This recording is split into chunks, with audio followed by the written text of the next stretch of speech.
Hello, hello, hello. Okay, we're going to be starting here in a second.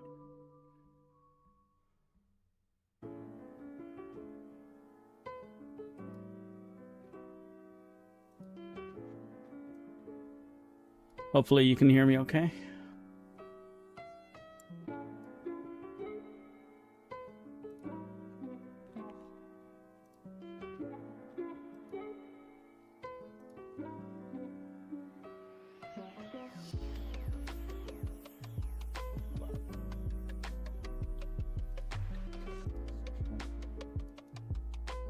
Live view.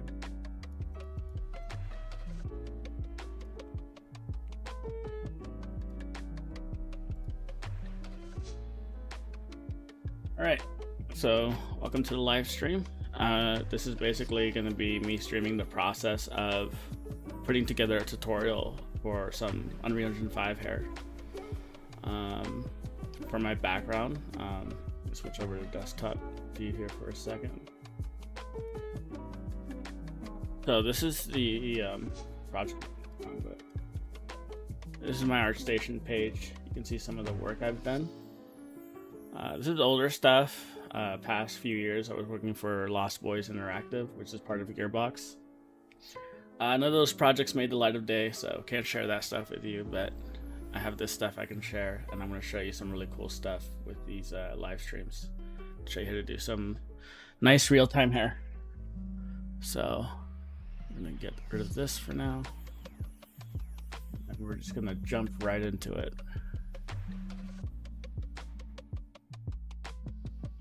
Okay, so for starters, we're going to be working on this base mesh here.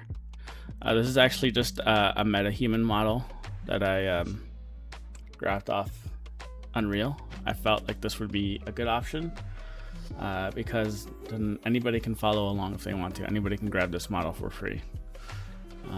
You're already going to be spending money on Maya, potentially some plugins, so might as well try and save you as much as possible. I'm just going to clean this up a little bit. I want to get rid of some of these eyelashes and eyeballs just because they get in the way a little bit sometimes. Add this to a layer. Added reference. And for now, we will keep that as click this button here. Turn it to R for reference. Let me see if I can show you something. So to get this model, you basically just start like a new project like this. I guess we're allowing that.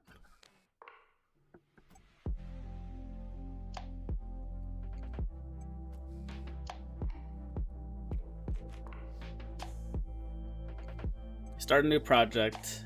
We need to jump into Quicksoul Bridge.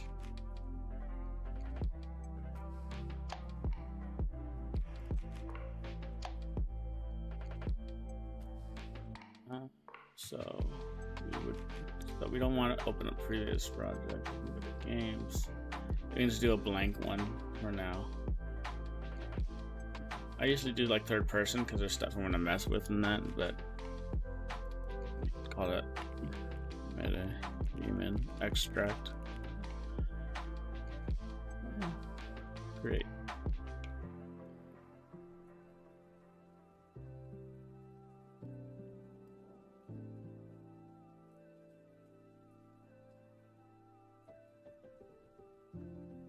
So you have your project loaded. Need to find out how to get to the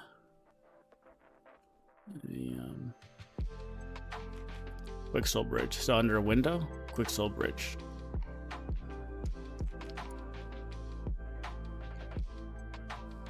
And then you just go over here to MetaHumans. And you can literally pick any head you want to start with. I sort of just picked one semi-randomly. I think I chose this one. It might have been this one.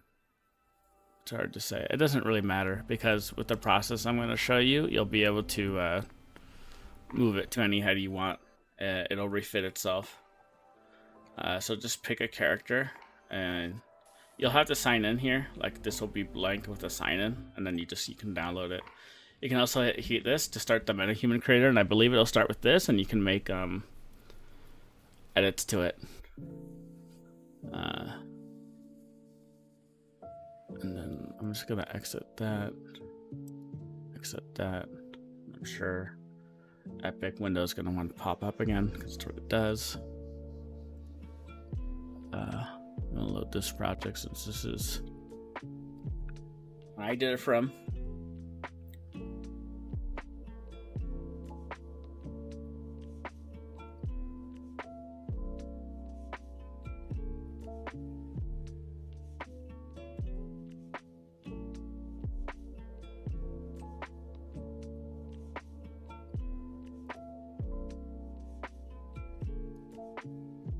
Okay, so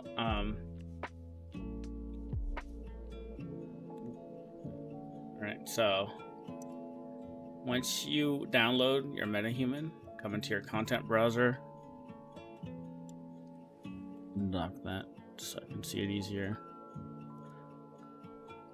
You'll have a MetaHuman folder. This one's called Zeva for some reason. Your blueprints right there. It's the actual character. So under face, there's the skeletal mesh. That's the head. Right click that. Under asset accents, export.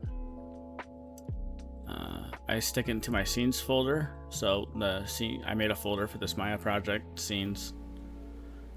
Put it right there. And I'll re-import everything to show you how to clean it up.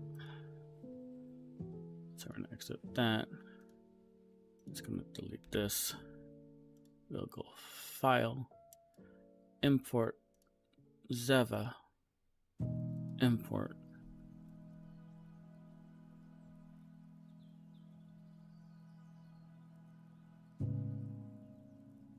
See, we have 3 people, so welcome. So I'm showing you how to import the base mesh from MetaHuman right now. You can watch the replay from the beginning if you want. Right now it's just loading. We're just waiting. These MetaHuman assets are pretty heavy when you start them. We're going to clean it up and lighten the load once it's in.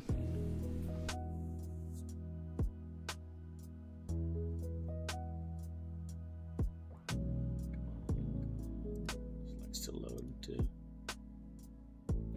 The progress bar is in the bottom left, I guess.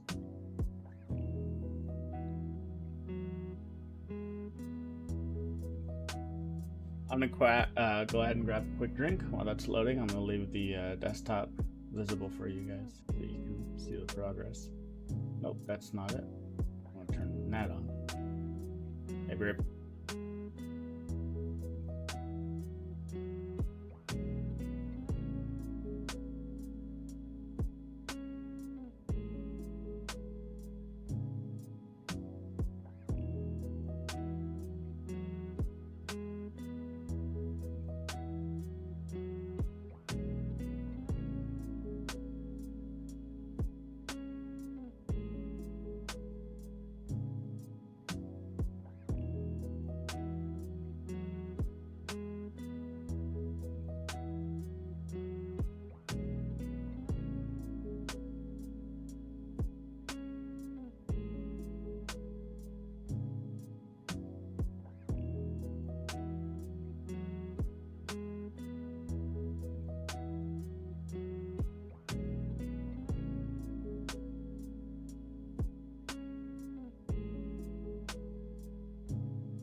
Okay, we're still loading. Oh, I see. Yeah, it says importing blend shapes. They have a lot of blend shapes for facial expressions. The cool thing about this UE5 hair system is that it works with blend shapes. So if you want to do like facial hair, give your characters really robust beards, it'll work with any type of facial blend shape animation, which is very nice.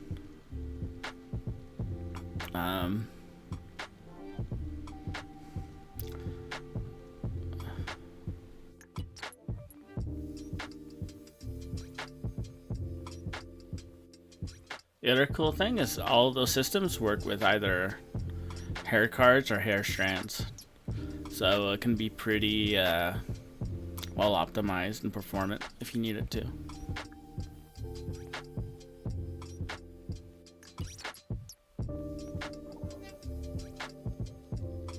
Importing deformations now.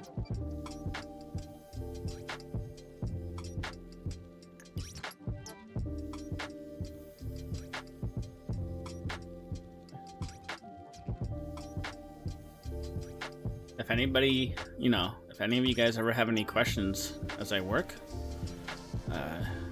just type it into the chat.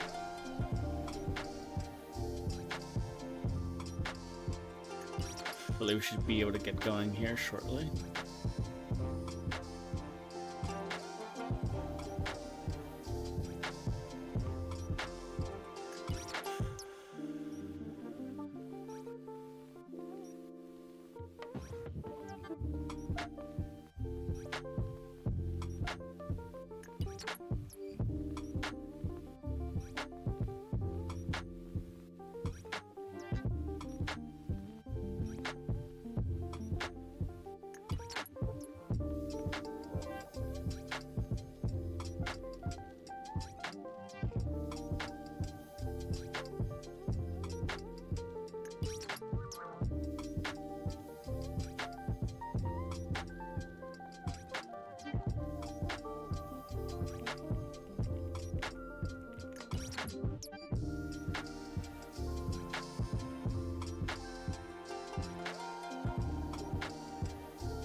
Looks like we're good.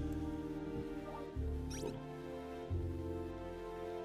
Alright, so you can see these metahumans, when you import them, they're pretty heavy assets.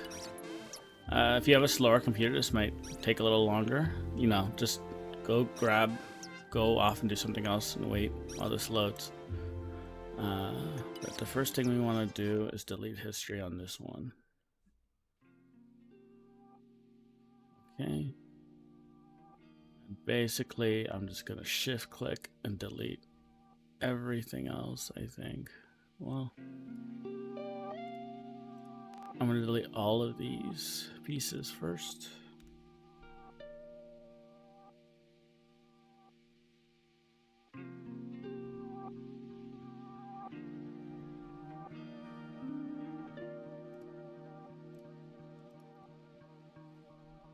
And I am going to edit everything I live stream down into more concise videos, but basically when you work on this stuff, there is just a lot of loading and waiting. Just warning you. We only want one of these. I wonder if we can, no. Let's just use log one. And then that's, so we can delete everything else, I think. Cool. So this is how we got our base mesh to start with. So metahumans are totally free. Anyone can go grab those. This would be a great way if you want to follow along. So for this project, we are going to be using XGen to create the hair groom to start with, which is part of Maya. Later on, I will show you how to use Yeti. Yeti is another hair grooming plugin for Maya. It's really good, honestly. Like, it's just way more stable and way more bug-free than XGen. I have just way less issues with it from what I've used so far, and it's very easy to export grooms with it too. When we do the groom export into Unreal from XGen, there's an entire process to it. It takes time. With Yeti, it's in the Yeti menu, you have a button for Export Unreal ABC. That's all you gotta do. You just click your description and then you click that. But we're gonna be using XGen for the accessibility. since more people have access to it. We're also going to be using a tool which I just picked up, and all I've really done is watch the tutorial videos on it, basically all the update videos on the creator's website, but it's called GS Curve Tools. It's basically made for hair card work, so you can basically just that and you get like this curve with a card attached to it, and then you can do things to it. You have a curve control window, which, where is it? No, curve control window, there it is. My bad. Okay. And then you can like twist your cards. You can twist the root, you can change the orientation, things like that. Yeah, but that's going to come later on. We are going to use some of these tools for what we're doing now, but we're not going to really be using it as intended. We're going to be using it for our X-Gen hair to set up guides, basically curve guides. I don't know if we're going to need this window right now. I think the visibility stuff might be handy actually. So to get to this curve control window, and then you get advanced visibility, so that'll come in handy, I think. And then we need our reference. So this is the hairstyle we're going to be creating. I wanted to do something not too complex, you know. I wanted to start something simple, as this is the first tutorial I'm going to be really doing on this channel. It's a cute hairstyle though. I think we should be able to knock it out in the first pass in about a week or so. I plan to be streaming pretty much every day if I can, until this is done, and then we'll probably start new projects from there. I have a few ideas of stuff I can do. Definitely want to do more complex stuff in the future, but I think this will be a good start. I also kind of made like a promise to myself that even if I don't have any specific inspiration, I was still going to work. So I'm going to be working on projects regardless, even if it's something simple like this one. I want to find, I don't know where I want to put it. Maybe you can make this smaller probably. So I'll put that there. This here in the corner.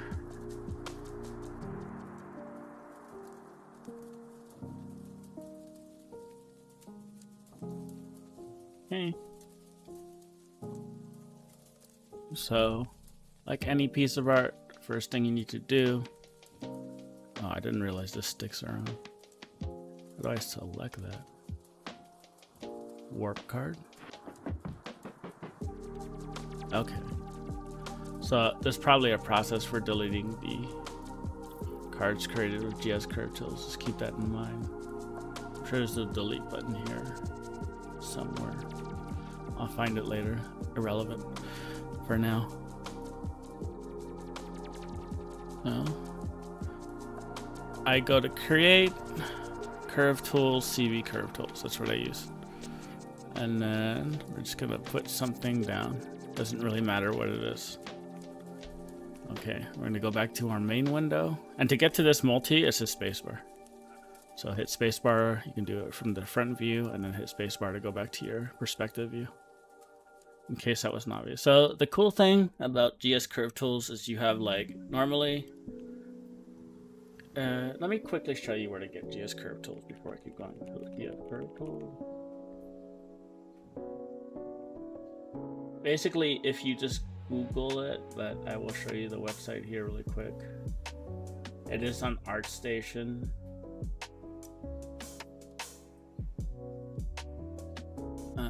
It is just called GS Curve Tools, and this is version 1.3. It is by George Sladkowski. I thought this was reasonable to make a prerequisite for this tutorial because it's only $25. You get a permanent license, and it's very useful, very good. I think if you're going to work on real-time hair, you should probably just grab it.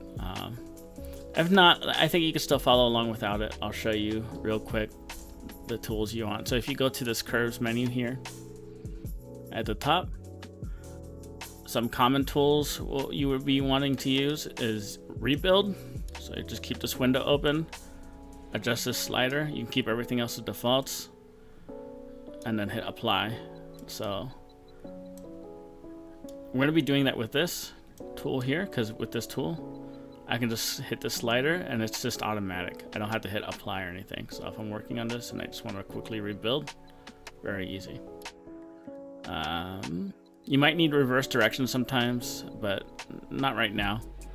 Just know that if you hit F8, you can go into component mode.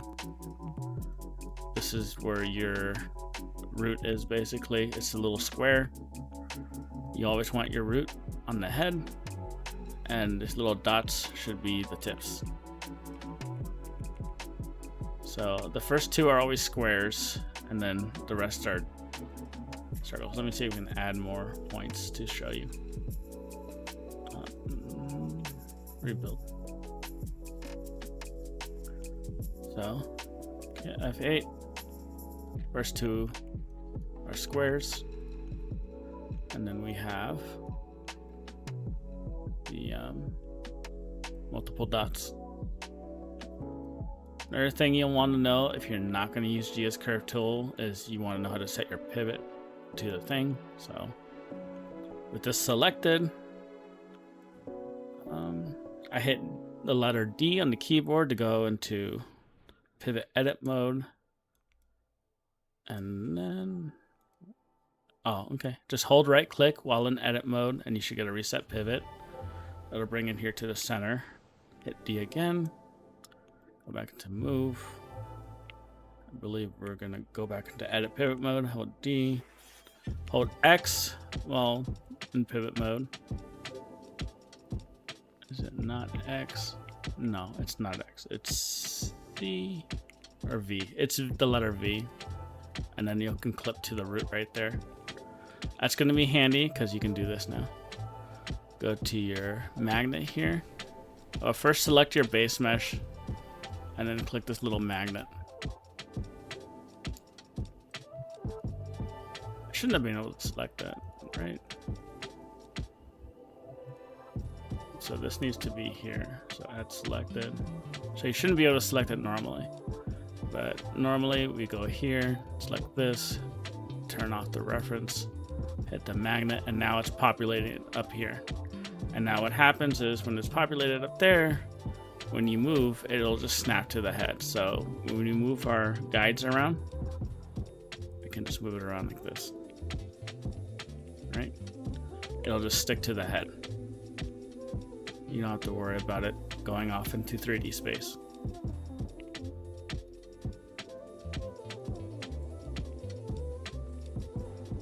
But again, like if I go move it over here, this is why this tool is nice, because you have a reset pivot button. It'll just stick it at the root for you. You don't have to worry about that at all. That's why we're using this tool.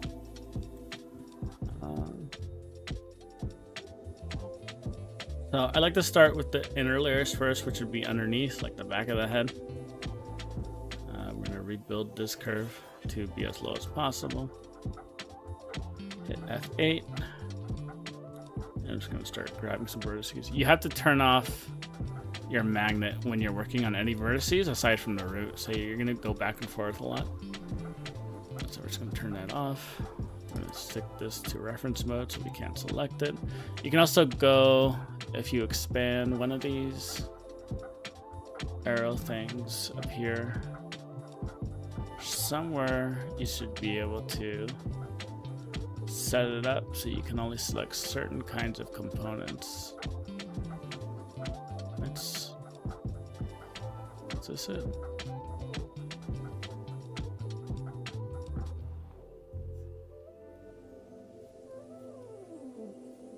Oh, here it is. Okay. Yeah, so if you unclick any of these and only keep curves turned on. So even with this set off, you won't be able to select any polygons until you hit this polygon icon.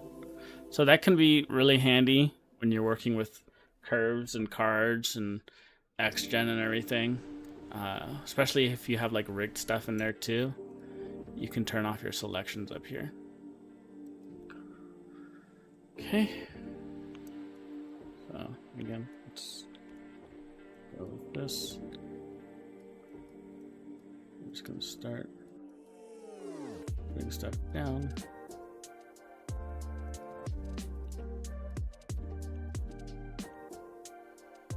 Go to rebuild and add some more points. And again, I just hit F8 to go back and forth a lot. You can also keep your Maya tools out if you want, which I guess we don't really need the channel blocks too often, so you can keep it docked here. You can move it out. Usually I just move it out and I kind of stick it in the corner, because the only thing I really use when working on this stuff is usually just these buttons here if I'm gonna use it. Just because useful thing is, like, if I have multiple, which I'll show you here in a second, so we'll just make a couple curves. So if I like select all of these and I hit F8, oh, I guess it just works now. Okay, that's new. So we really don't need this anymore. Before, it would only go into component mode for the last one selected, but now it does everything if you just hit F8. But you can also do it with this too. So if you hit component mode, you can go to component mode. And this is useful, like if you want to adjust a group. So if you press B, you go into soft select. If you hold B and drag with the left mouse click, you can adjust the soft select. Like you might want to make mass adjustments to your guides like that. For now, I'm just going to delete these two.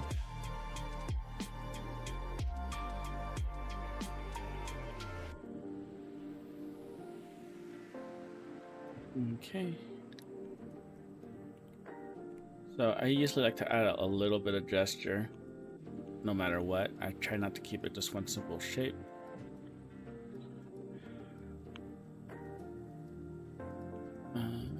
You might move this root a little lower. So again, soft select. Kind of stick it in here, and I'll show you how to find the hairline in a bit. But for now, we're just gonna work on some guides for now. Go here.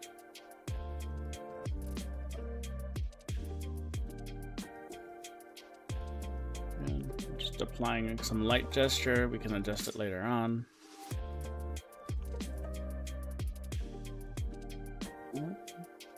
Need to look at it from different angles. Actually gonna lower the rebuild again, just to get a little more control.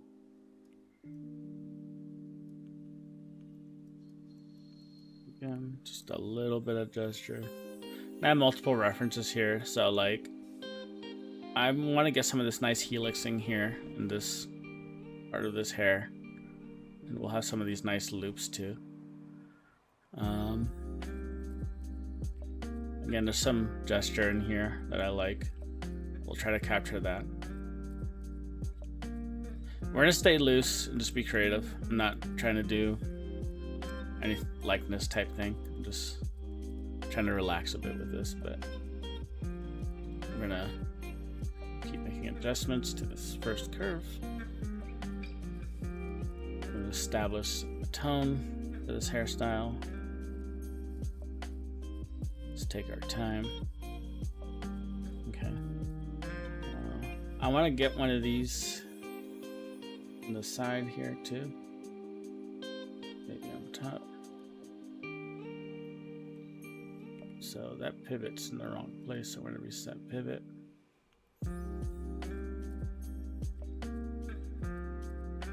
And it moved because I went into component mode and moved the root, so the pivot didn't move with it. But that's why that button's useful.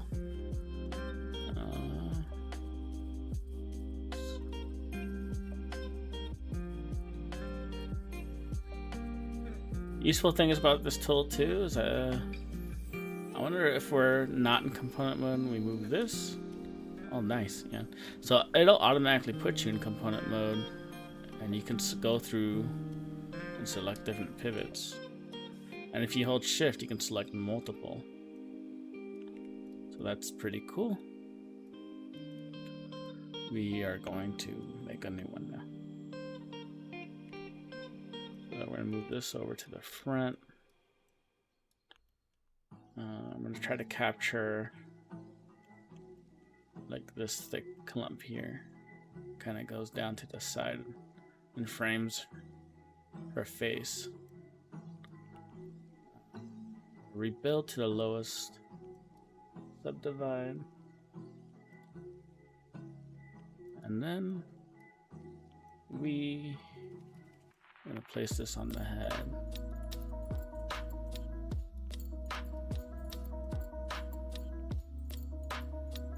Let's turn on our snapping. Hit the drop down, hit the head. Okay.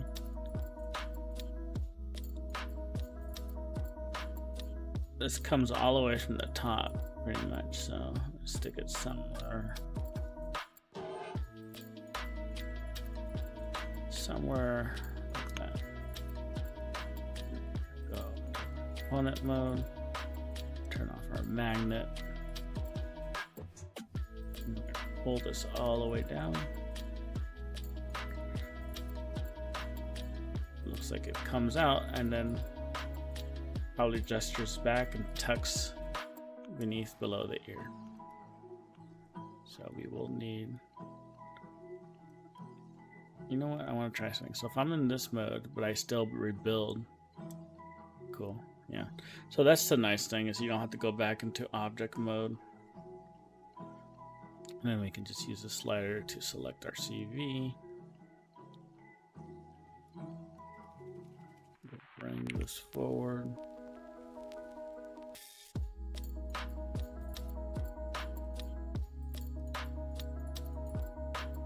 Learning new workflows can be fun. Okay. I want to actually see my components. This is where this curve highlight might be useful. So it's going to give you a warning. Basically, GS Curve Tool wants to turn on a plugin. It's going to warn you, like it's going to turn on the plugin. Are you sure? And we're just going to say allow.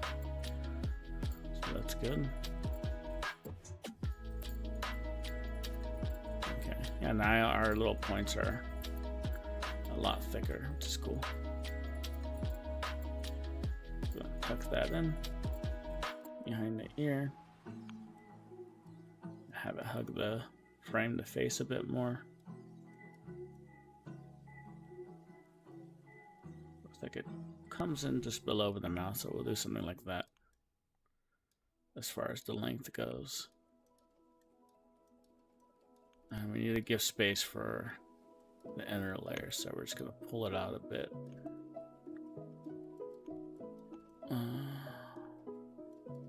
And check it from multiple angles.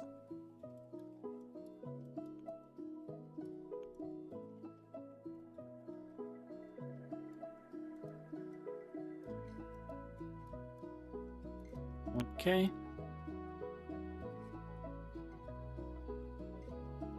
I think that should be close. I think we'll move it. Maybe we need one more point. Let's see. Four. Yeah. Pull this in a little bit so we get an outer inner gesture. Pull that out to give it a little more space. Maybe we'll just pull this one out a little bit and pull that one in. That gives nicer gesture.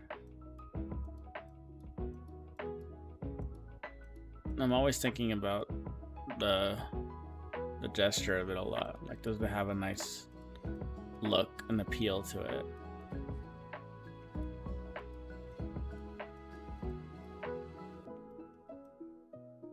And by gesture, I mean like the gesture line. Like, you don't want just like straight lines all over the place. You want gesture, and you want to lead the eye through it in a like a pleasing way, basically.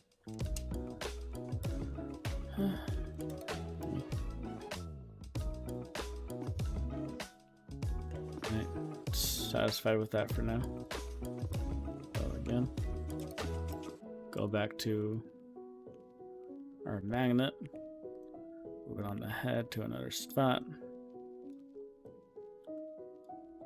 We're gonna try and do this piece here that kind of comes out and loops around, creates that start of that silhouette. So let's see if we can find that next. Okay, go into component mode, turn off our magnet.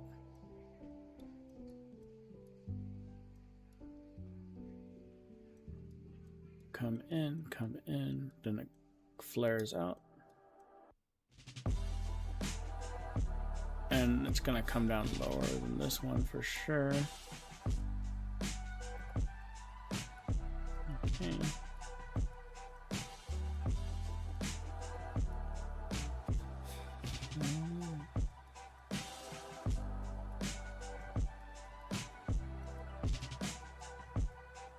And I try to always take my time. I try to be really nitpicky with it intentionally. In my opinion, this stuff isn't super difficult as a general basis. The difficulty comes in just like you want it to look good, so you just take your time with it, and you're like really nitpicky about things. I want to add one more CV to this, at least one. Let's see. Okay, pull that down a little bit.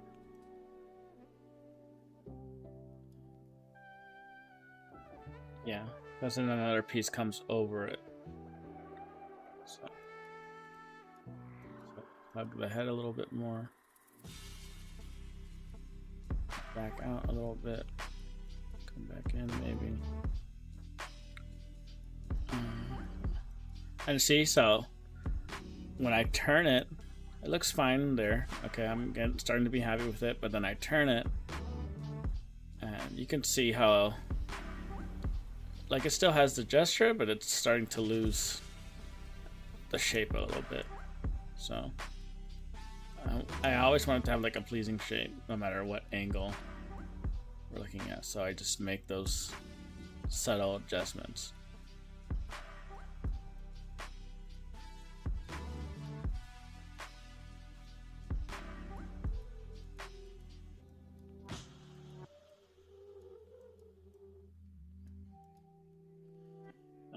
Doesn't look like there's too many people in here right now, but if you're watching the replay of this, and just go into the comments if you have any questions, like if you want to know more, if you want me to elaborate more on what I mean by gesture, that might be a good question.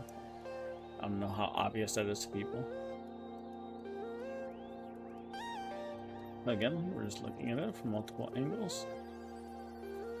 Okay. So yeah, just keep in mind, like, it doesn't matter as much if you're sticking super close to this reference. What matters is that you have nice shape, nice gestures. If you're doing like a likeness, obviously it matters more. Sometimes for specific art direction, they want you to match the silhouette of a piece of concept art, like, exactly. And so in that sense, yeah, you need to maybe take your time, maybe even overlay the image every so often and check how precise you are. And you can also use deformers at the end too, to make your final adjustments and get it as exact if you need to do it that way. Okay, so what should we block in next? Let's block in one of these sideburn pieces, which I assume is something like this piece right here that comes in from underneath the side of the head. I assume those are coming from the sideburns or close to it. So we're just gonna copy this and move it. And I'm just gonna lower it again to like below is CV rebuild. Hit F8. Start moving pieces around.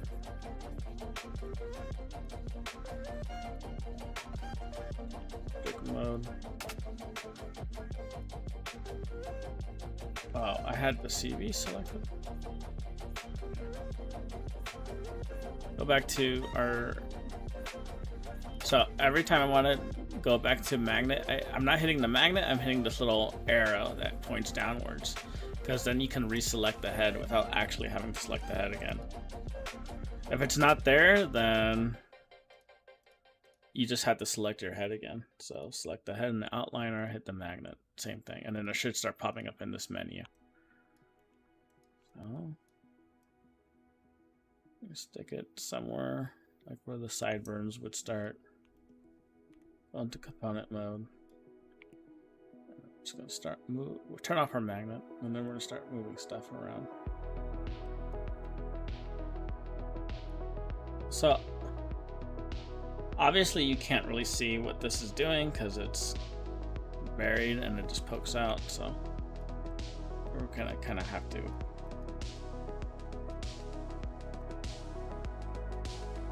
Looks maybe it curves inwards like these other hairs too. So do like that. Like that. Like that. Start rebuilding. I'm just adding one extra.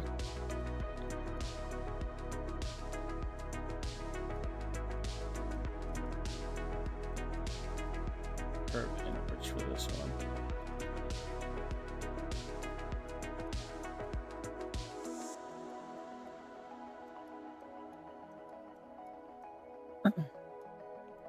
So from the front, we're letting it appear a bit more, just like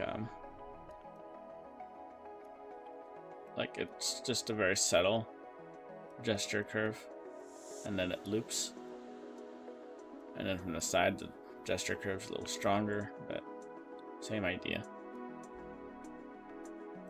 Curve that in.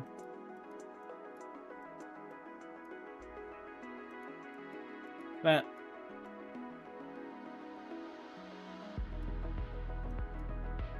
Adjustment to this one, pull it out a little bit. And just that a little bit. To this guy. Point to it. The rebuild slider. And this curve highlight basically comes through the mesh, so if you want to see like how it looks without it, we can turn that off for a second. Let's just start. We're building up this inner area here.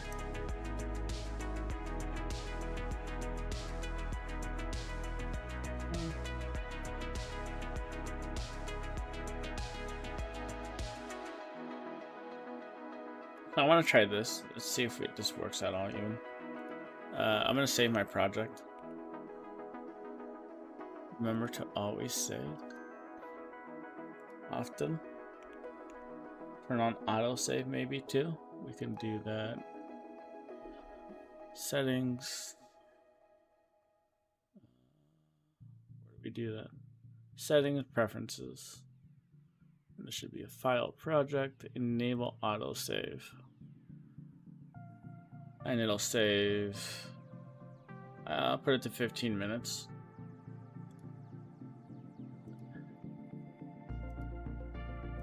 And I like to stick it in a specific folder, so D. Yeah, this will be a good place for it. So D folder, my autosave. Select folder.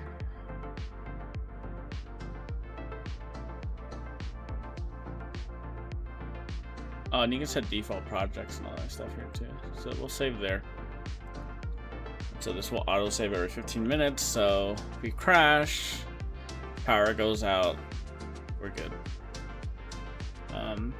That being said, I think this will be a good place to take a short break. I will be back in, I want to say, roughly 5 to 10 minutes.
Okay, just had a small quick bite to eat. We're gonna keep going.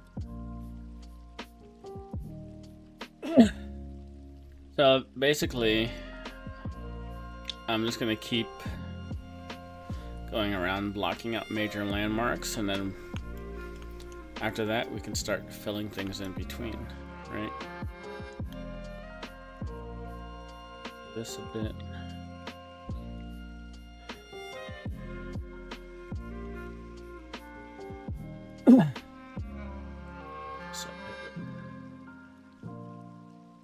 Okay. So we can start blocking out the bangs in front. I don't know if I want to do hers or... I guess they're all pretty much the same, right? Yeah, they're all kind of just shorter. Okay. Duplicate that. Just move it here.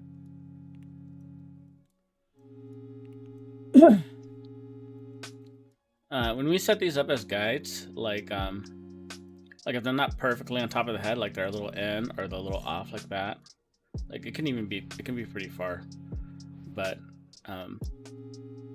Maya will basically just calculate the closest point to where the root is, and then it'll interpolate and kind of blend into the curve. But best practice is still try to get the root as close to the head as possible. And the easiest way, again, is just to use the magnet. Excuse me. So we'll come in like that. You can just delete points too. Delete. And then turn off our magnet. Start moving this. I'm gonna move this reference because I keep having to go like this because the mic's in my way.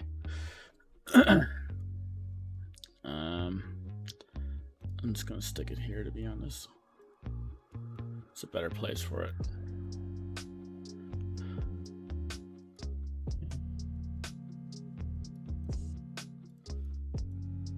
Move that in.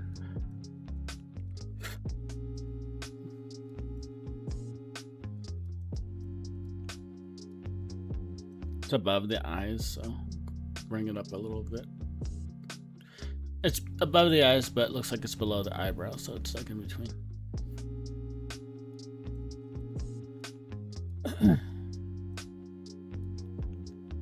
And there's a few, like it fans out, obviously, so it kind of comes to a thick point up here, and then fans out like that. So we'll make a couple pieces like that. Rotate that. Put in a little bit.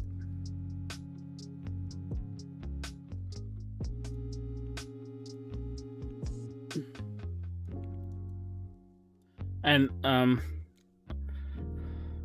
I think like a beginner mistake would be to just, because of the way this hair looks, where it's just looks like it's one piece coming out from the top and then going over. Like, I think a tendency might be just to populate the top area with the guides, but you need to populate the entire scalp. So just keep that in mind. And that'll become more clear as I keep working, but I just want to point that out because I have seen works that do that. Maybe this will be the one that kind of comes out like that.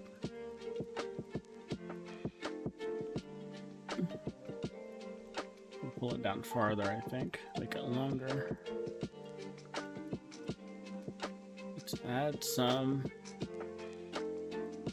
pieces.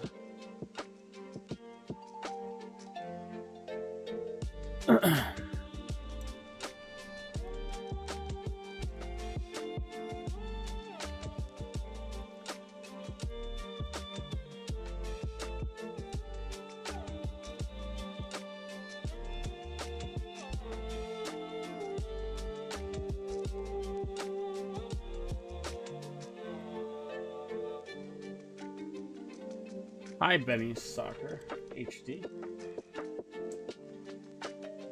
Do you recognize me? Love your content. Sorry, I don't remember, but I'm glad to have you here. You can remind me. Maybe I just don't recognize the name. Benny Soccer.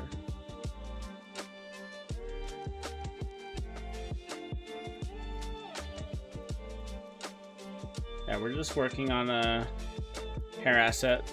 We're gonna start it with create a groom with XGen, and then we're gonna import that into Unreal Engine 5, and then we're gonna do a hair card version, so we can switch back and forth. We're gonna set up physics. We're gonna make it work with a rigged model, so it can be fully game ready.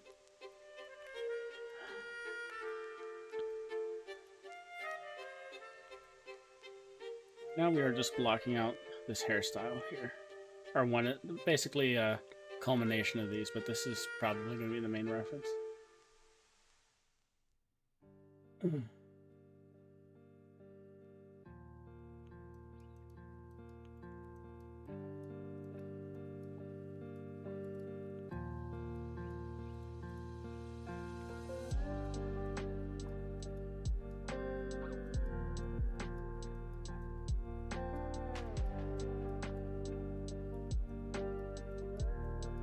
Again, I just want to make sure I leave room because there's going to be layers of hairs underneath too.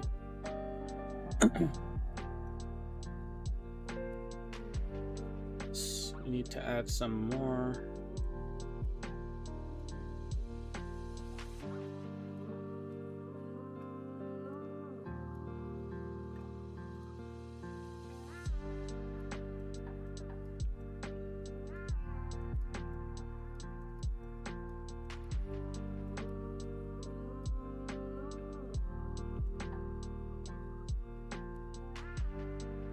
Oh, I think I selected the wrong one. That's fine.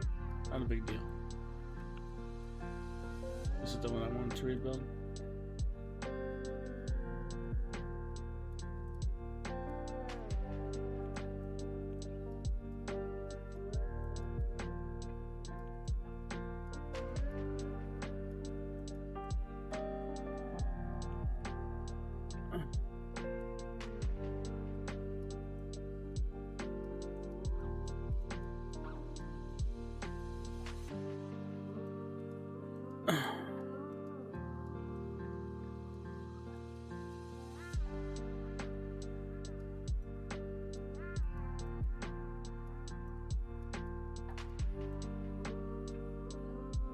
I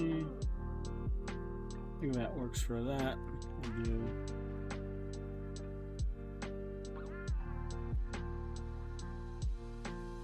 I'm seeing something.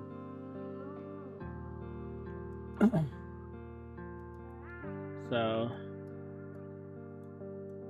as I mentioned before, you always need to look for that gesture, and it looks like might be doing something a little bit like this more. So let's say we have another one here. And what it would be doing looks like something like this.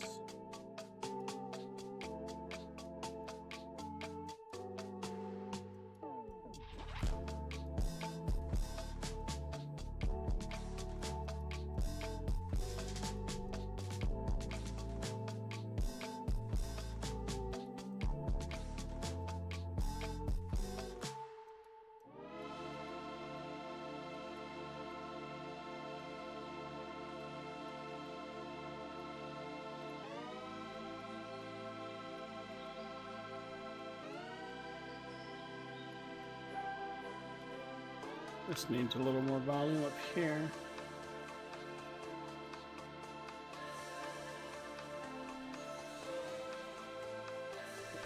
So, coming along, coming along. I think we could even make this a little longer because we want it to hide and tuck away. So maybe pull it back even farther. Maybe give it a little bit of room from this one. What are we rebuild this a little bit. By rebuild, I mean I just moved this rebuild slider. And a little bit.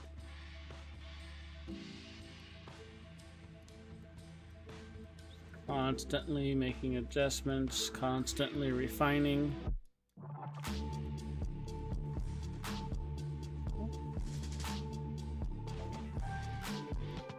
Make this a little bigger. I think I have room for it.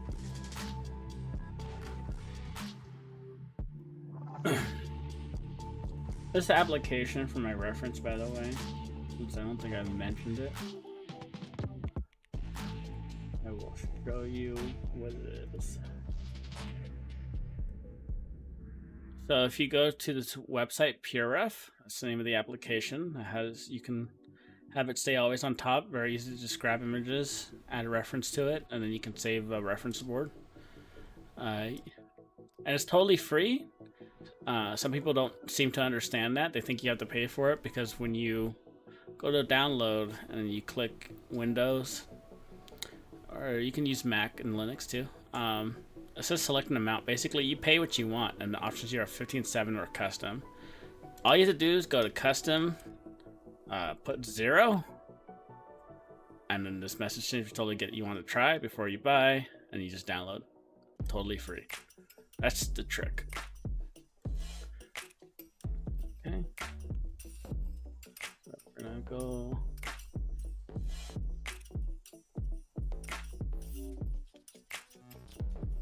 We're gonna start working on the other side of it. So let's take this.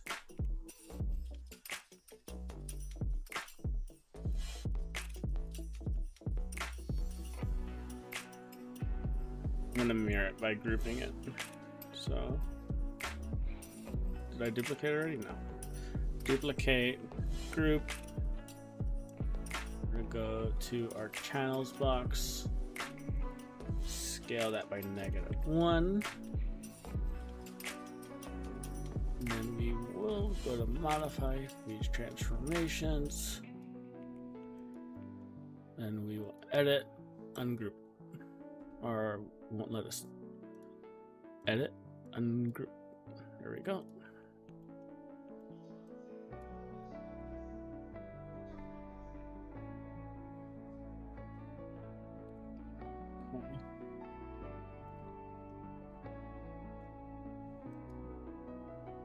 I'm gonna leave this here.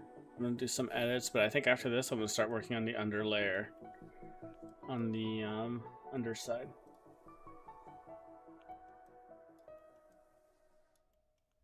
Because that's going to inform the volume on top. And we need to start working on that.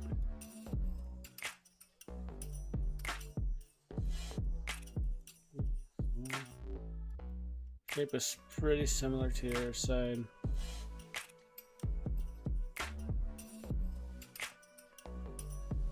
Maybe just a little, slightly less. And you have hairs that come and wrap around this way too.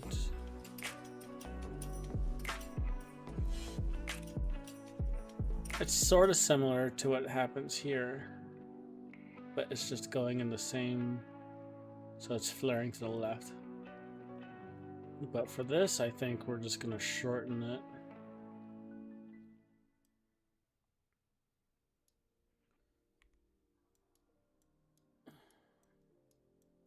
Move it so it goes back like this, I think. That's what I'm gonna go for. We can change it later if we need to, but I want to say that's more or less kind of what I'm saying. I'm gonna delete this one for a second, and I'll rebuild it.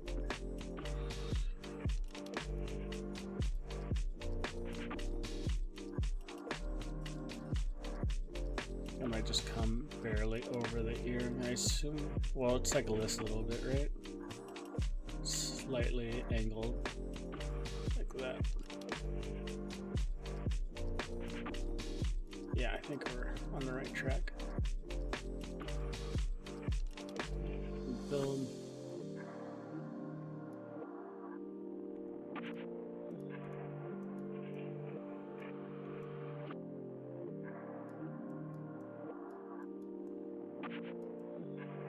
And this one wrap around. This is also partially why we need to start building up the back and inner layers, because this piece looks like it wraps and hugs the hair that comes down from here.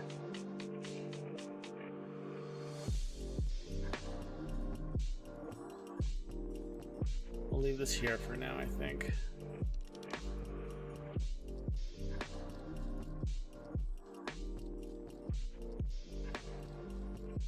Again, let's leave a little bit of space.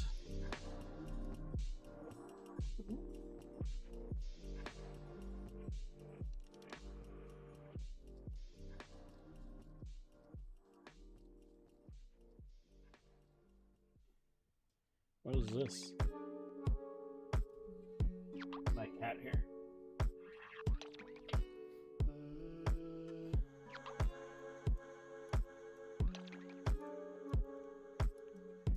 Do the same to these two also.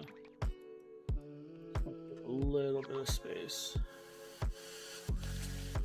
Oh, that's plenty of space there. Just this one, I guess.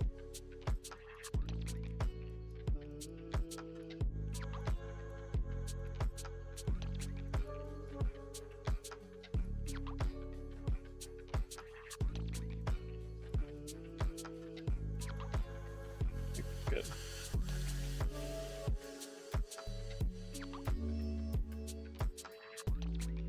So I actually want this one to be the same length as this, more or less, because it's coming from the same place, so we need to adjust this farther. Pull it down like that.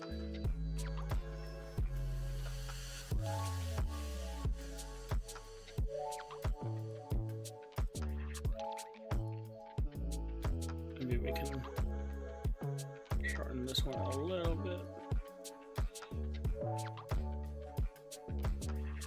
Cat.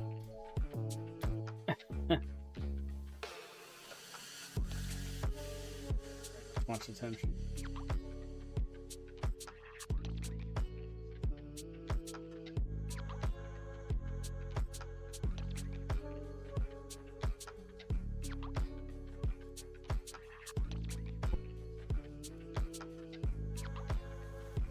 Yeah, that looks more even to me. That's more or less closer to what we should be having.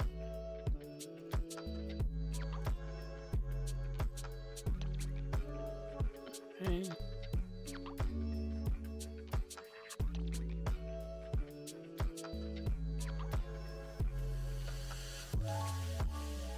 We will do that.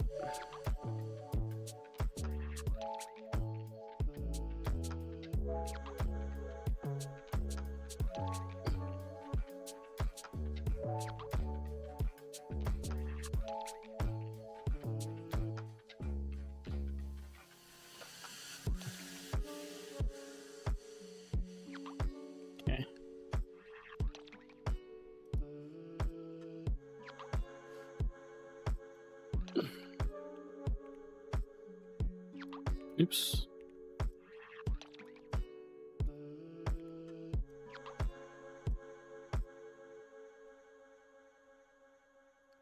So even as far as this, it looks like they still gesture the same way all the way until you get to the far left over here. So we're gonna continue that trend with them.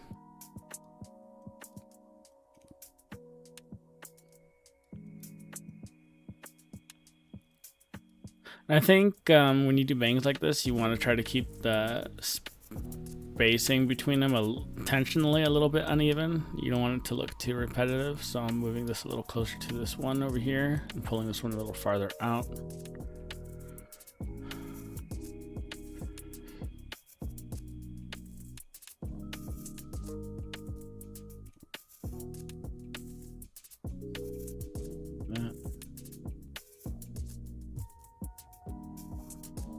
Maybe we can add one more.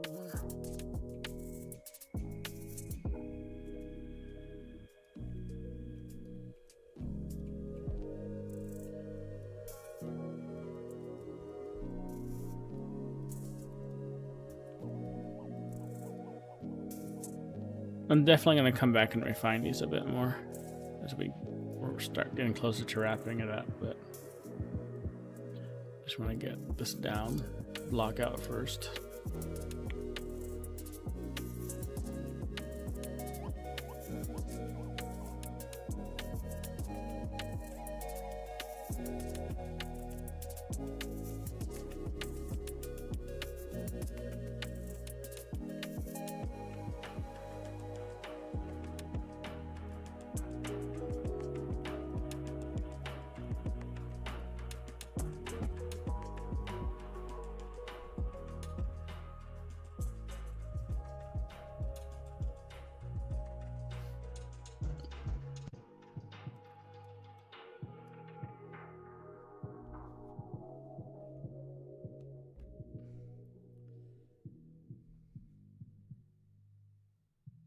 Okay. Again, make sure you leave some space for the layers underneath.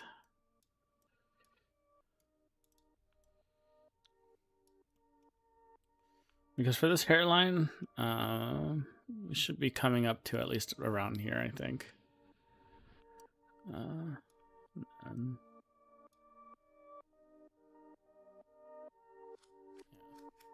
I'll draw up the hairline later, but we should be fine for now. Okay.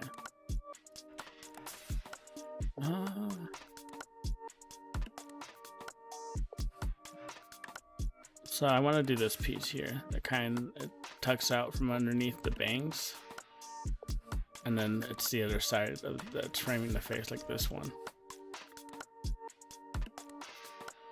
It almost looks like has almost like a slight wavy curl to it.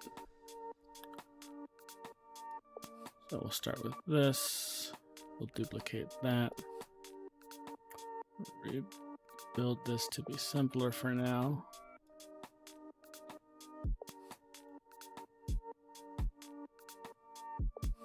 I'd say this is coming in from roughly around here.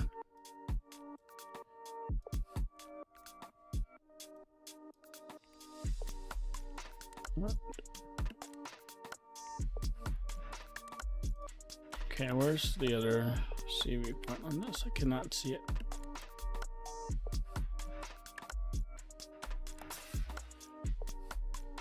Oh, I see. It's all the way down here.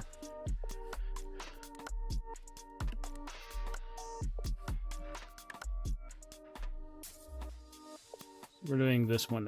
One goes down and then the swoops left. So in that case, this will be farther out. This needs to be attached to the head. That. Pull this one in. It's probably going to hug fairly closely. Pull that in. Obviously, we're going to need more resolution.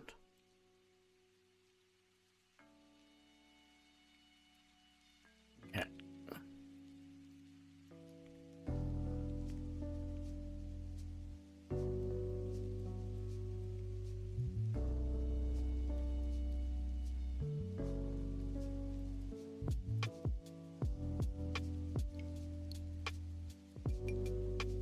We're getting there.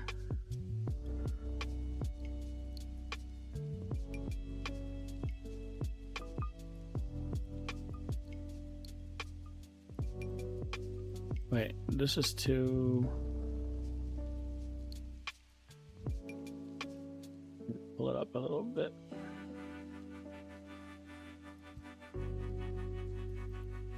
And that got put into the face, so we're pulling it out.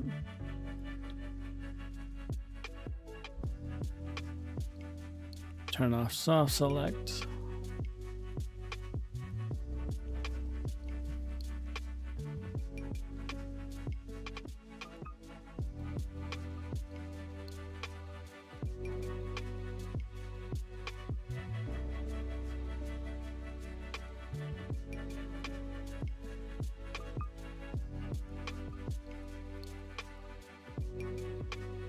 I'm gonna need at least one or two more.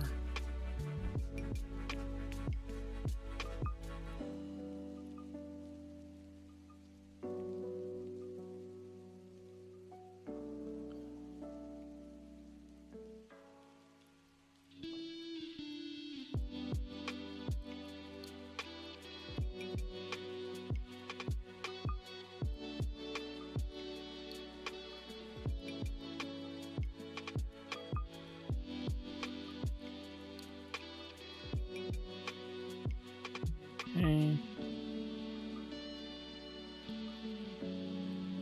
Might go down a bit more.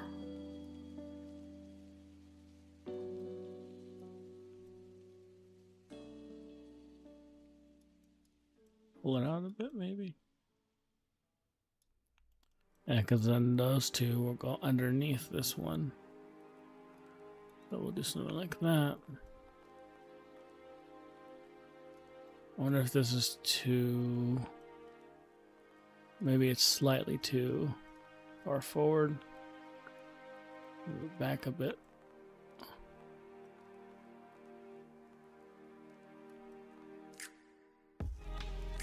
Maybe not. Maybe I could just move the root forward back a bit. I think that's fine. Okay. That.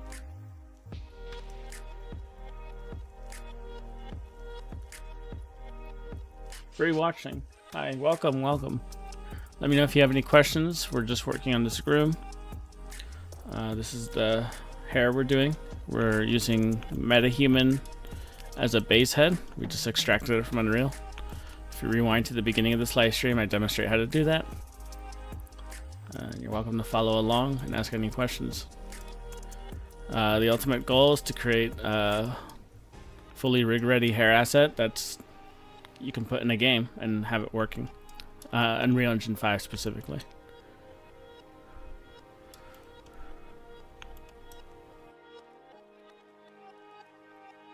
So it's not just going to be a showpiece, it's going to be a functional hairpiece.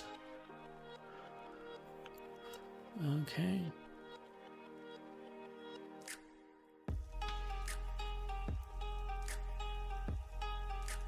I think I want to move that root a little bit towards the skull. Yep. It's floating a bit.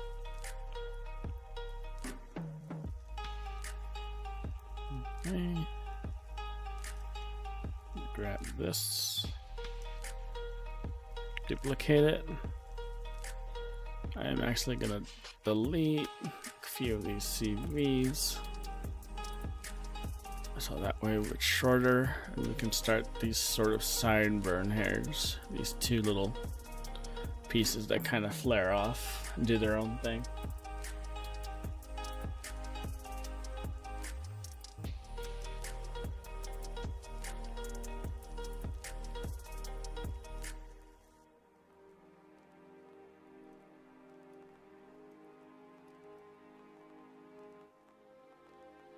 Yeah, nice, this is working. Okay. Pull that in. Headburns will be around there. And we can rebuild because we'll need more. And for those who just came in, I am using GS Curve Tools, the plugin. It's about $25 for a personal license in ArtStation. I highly recommend it. For today, we are working out of XGen.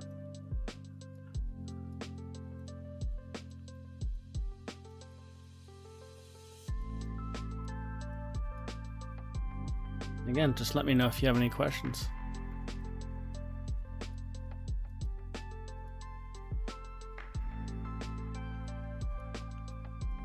And for the time being, we are just blocking out our hair with curves, which we will convert to guides for XGen. I think it's a good workflow. It's reliable. And this workflow also works well with Yeti, which we will be covering in the future as well. continuing to make refinements to our guides.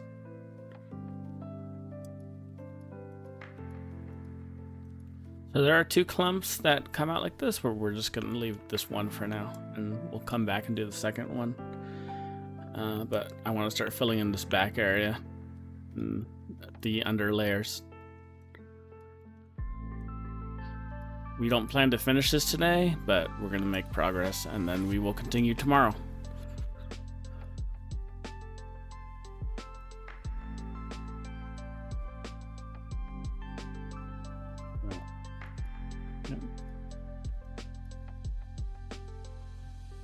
The pivot's all the way up here. It has this button, reset pivot. Put it back to where we need. The reason why I was up there is because I duplicated this one and I deleted a bunch of the root CVs. Alright, cool. Coming along, coming along.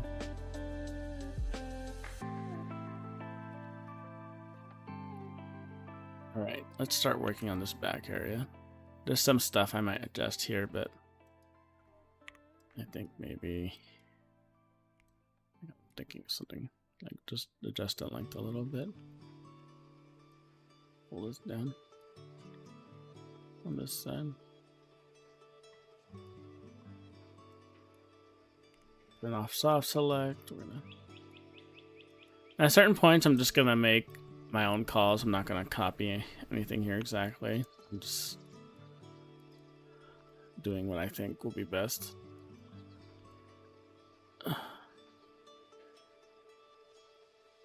Sometimes pictures can be a little hard to read.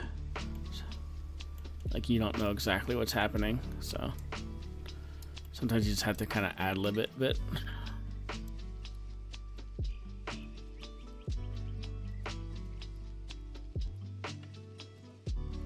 Okay.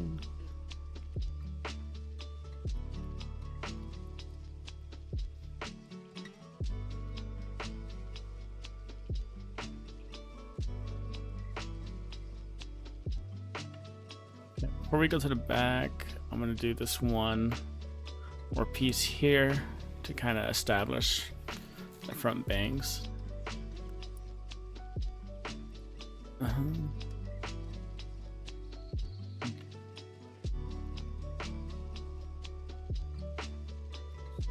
That.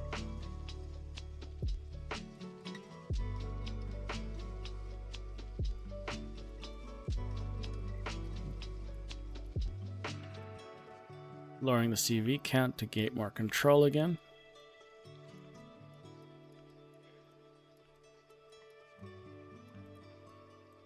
I think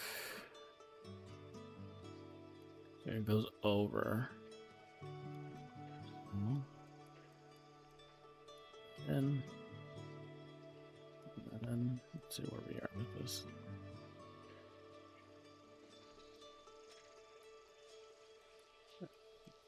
This way a little bit.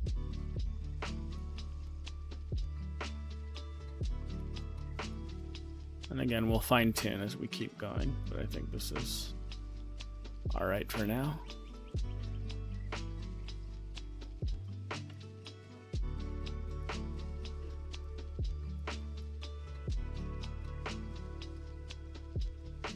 Welcome anyone who just came in. We are working on a hair asset that will eventually be put into Unreal Engine. It will be completely game ready. This is the start of it. We're starting with XGen and we're blocking out this hairstyle here with these guides.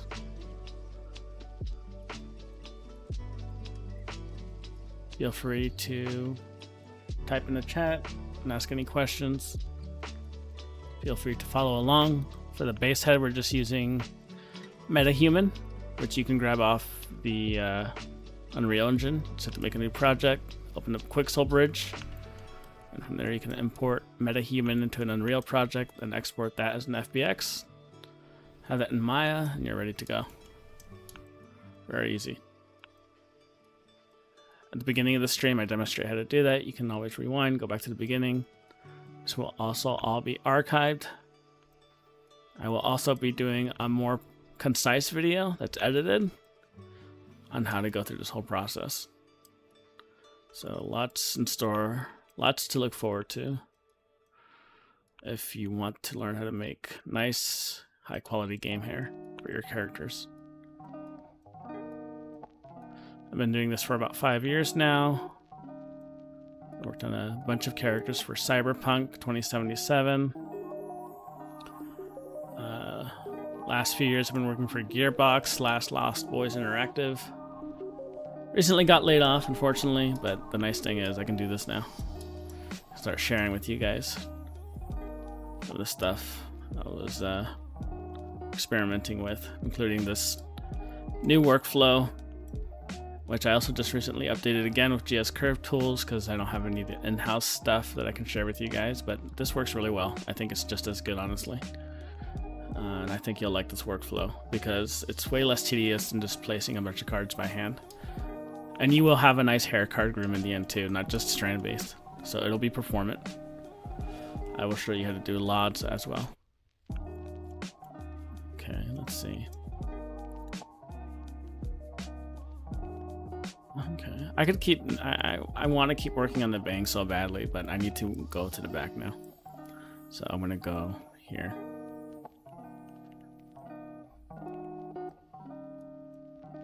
I'm just gonna say this, like I should probably try and find reference for the back. And I think I'm going to after this stream. But I don't want to waste stream time doing research. So for now, we're just gonna do some basic layering underneath.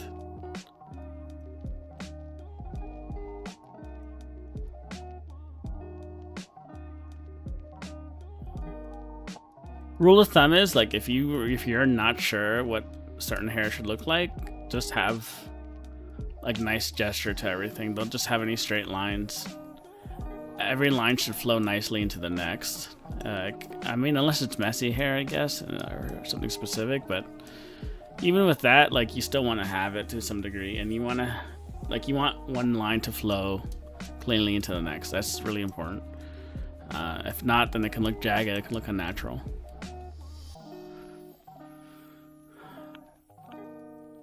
You want to avoid repetitious shapes too. Like all this is like just basic art stuff, but it very heavily applies. Just like basic art stuff too, like you're working from very, very broad shapes to secondary shapes, and then you're doing like all the details. That's how you get like nice, complex looking hairstyles. And it's not super difficult, it's just time consuming. Certain aspects of it definitely take practice. Like if you work with a really good lead in the game, they help you grow a lot because you have their eye to help you figure stuff out, basically. That's what I got working on Cyberpunk. Both my leads were really good. And that helps you grow the fastest, I think.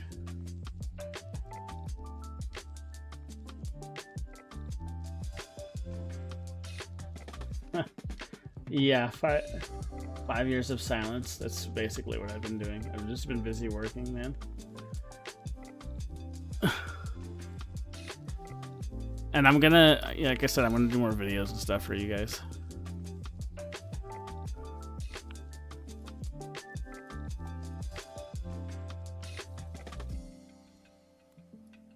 And if anything, like I have way more I can share with you now than I did than ever.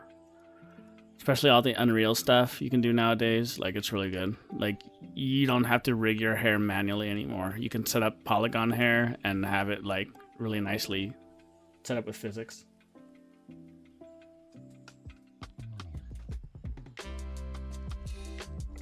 I personally don't use curve brushes. I understand what you mean. Because like you're drawing a line with a curve brush, right? But like even if I draw a line with a curve brush, I'm still gonna want to take the time to like nitpick it and adjust it. So at the end of the day, just moving curves around is just simpler to me. It's more intuitive because like I want to be able to control my lines very, like if you want to just be quick, maybe you can do it that way, but that's just not how I do it. But yeah, I'm sure that can be like, it can be good. I'm sure some people do it that way.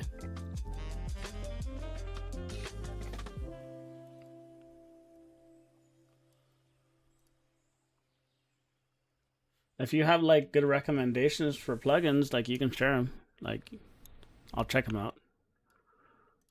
Shopify's point of sale system. Like when I worked, I used like some in-house tool stuff, so it was different. Like I just had to pick up GS Curve tools like the last couple days, and so it's still new for me, but it's similar enough that like I kind of got it right away. But we'll see what happens when we start doing the cards. But it should work really well. And I think the workflow I have for you guys is like really good.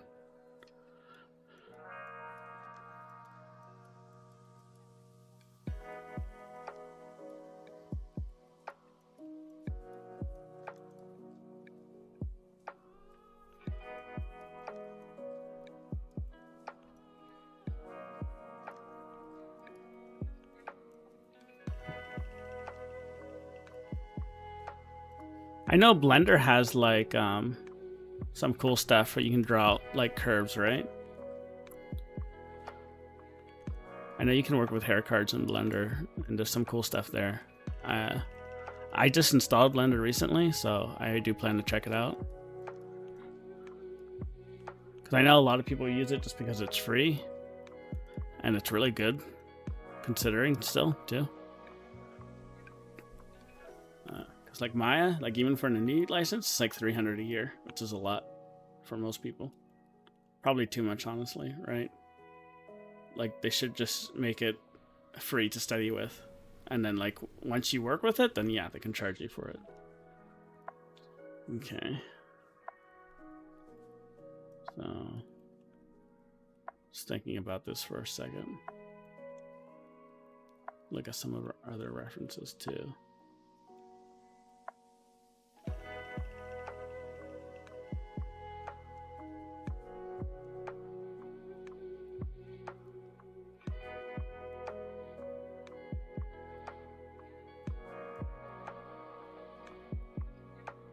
Oh, yeah. I mean, I understand what you mean. Like, there is that stuff, and like, when you use XGen, there's a lot of that stuff, but right now we're just blocking things out with guides, and then we're going to use XGen, and then we'll have access to those types of brushes. Like, that's going to come later. Like, I'm not just like placing one strand of hair at a time. That'd be crazy. Like, these are just guides to block it out. If I'm understanding what you're saying, right? Like, I've touched Houdini like maybe once or twice. I haven't used it a ton, so I don't know it. But yeah, you can snap. I do have snap to surface stuff too. Like, you just have to hit the magnet here, and then it'll snap to surface, right? Well, I didn't turn it on right. There we go. So you see? And then it just moves. Like, that stuff's there. And actually, my in-house tools that I was using had that just built in. Like, there was just like, but I have to use Maya's right here. But it's not that much different because the button's just up here instead, pretty much.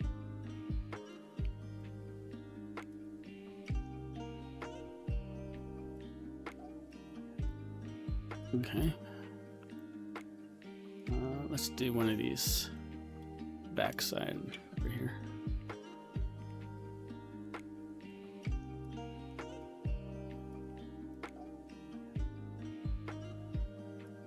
Yeah, like this will be a good time to use the snap to surface like that.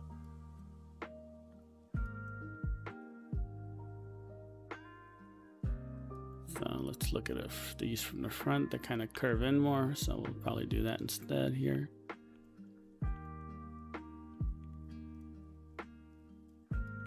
We have to turn off our snap to surface for that.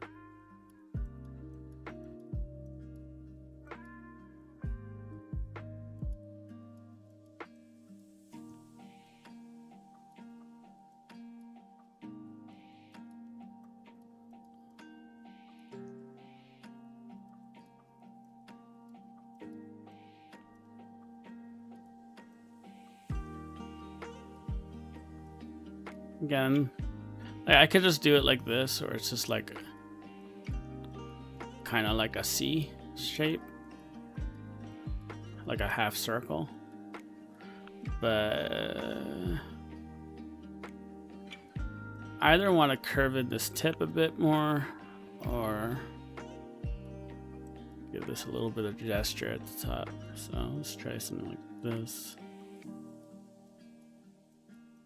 Yeah, something closer to that.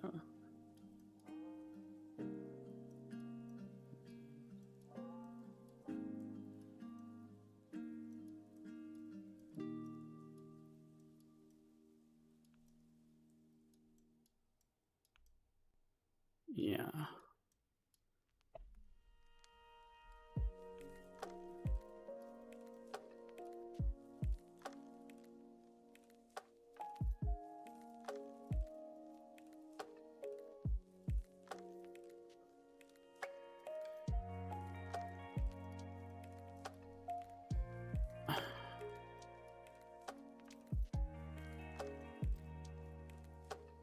I know as far as Houdini goes, like on Cyberpunk, it was used to they used it to refit the hair. Like we would make the hair on our base mesh, and then Houdini was used to run some tool to refit the hair in different character models, so they could repurpose them. But I'm going to be using groom bindings in Unreal Engine 5 for this project, and I'm going to show you how you can rebind or refit hair assets to different models pretty easily using that. So you don't even have to use Houdini. You can do it directly in Unreal. It works pretty well.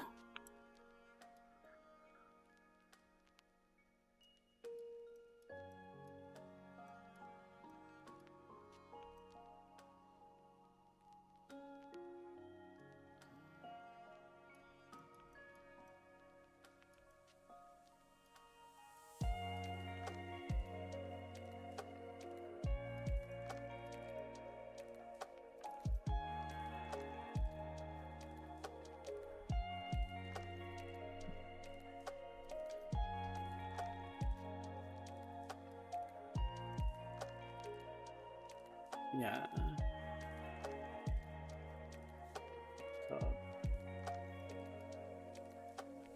So one thing you want to do is always look at your curves from many different angles.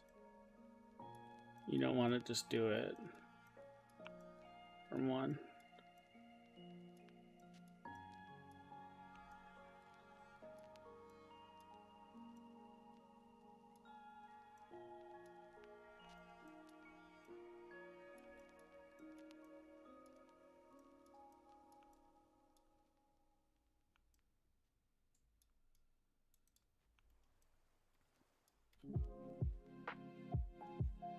Okay.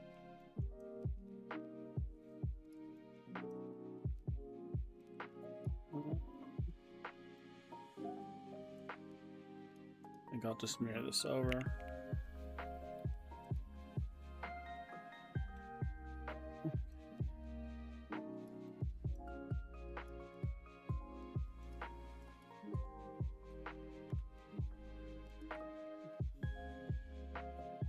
Ungroup. So basically, just to mirror it, I'm just grouping it, transforming it by -1 on the x-axis for scale, and then you freeze your transformations and then group it. Reset pivot. And then I'm not going to keep it perfectly mirrored. I'm going to adjust it a little bit because hair is typically not like super symmetrical. Even if it's like a generally symmetrical hairstyle like this is, like it's more or less like that with some breakup, but yeah, like it's never symmetrical, right? It's nature. Move that a bit. Oops. The button I shouldn't have hit. I'm just gonna delete that. Okay, it's gone.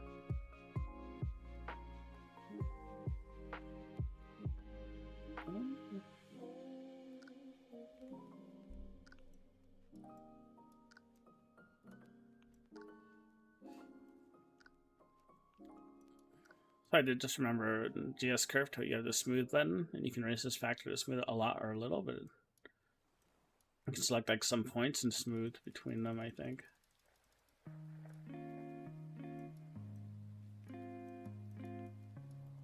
So if you need to clean up your curves, you can use that.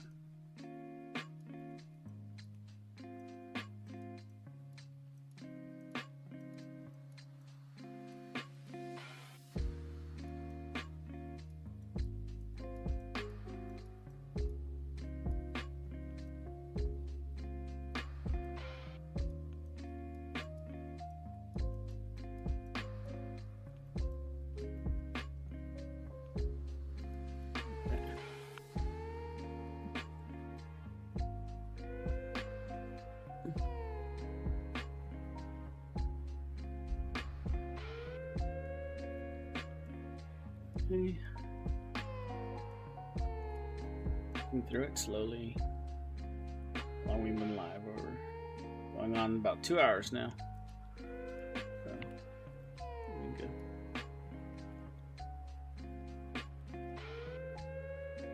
I'm wondering, does that work to just scale it negative to make it backwards? Yes. Okay.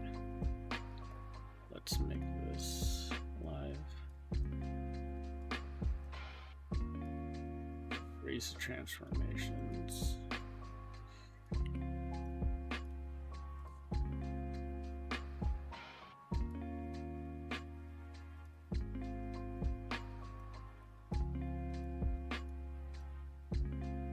So I generally end up making pretty dense guides. I take time with it.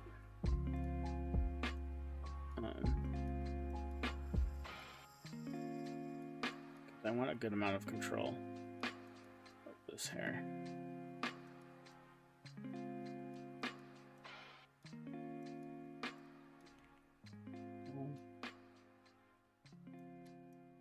Can go up a little bit.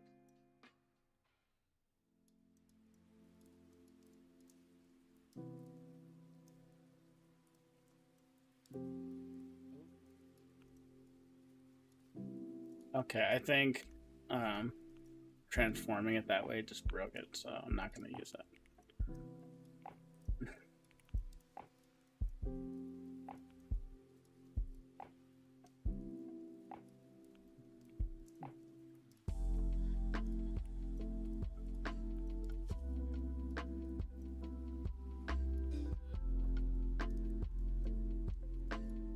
So we can probably do another one that's kind of similar to create sort of a clumping. Just have to adjust it. Got here. Gonna have it meet.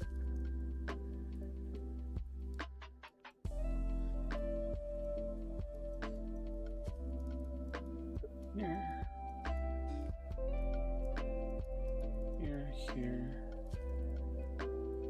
Here.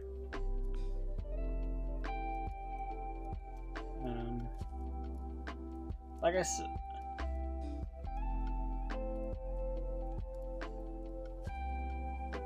right, yeah, like even at 0, it has the effect. It's just try not to overdo it. You're right, it is very close to 0, so move the factor over. You're right, like it'll do. See? Now it's, you can see it more better. Yeah, you're 100% correct.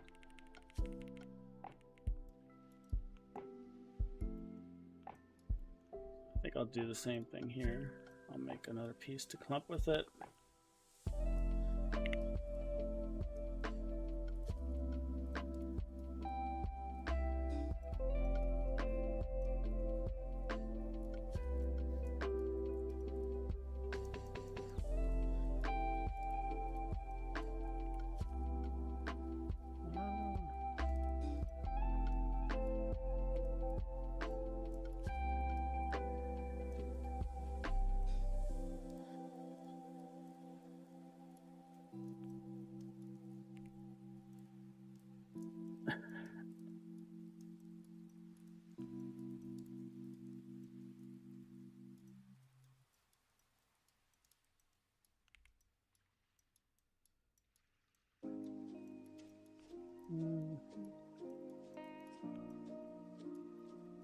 Yeah, so if you have like some curves meet like that at the points where they start at different root places, spread out and they clump in, like you should be able to get some nice stuff out of that.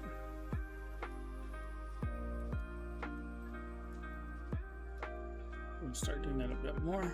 So we'll work our way around.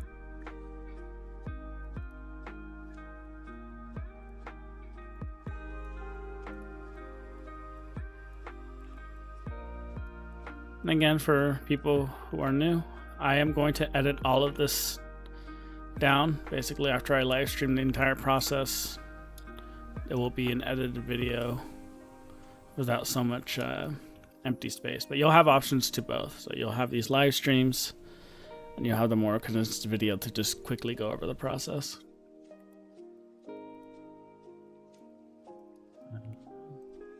Even just looking at this, I like the idea of maybe playing with how this clumping works a little bit, so it'll come in close and then maybe we'll flare off at the end.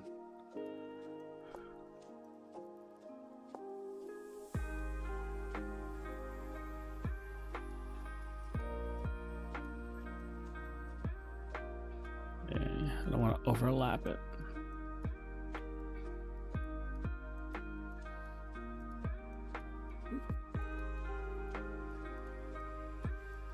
Save.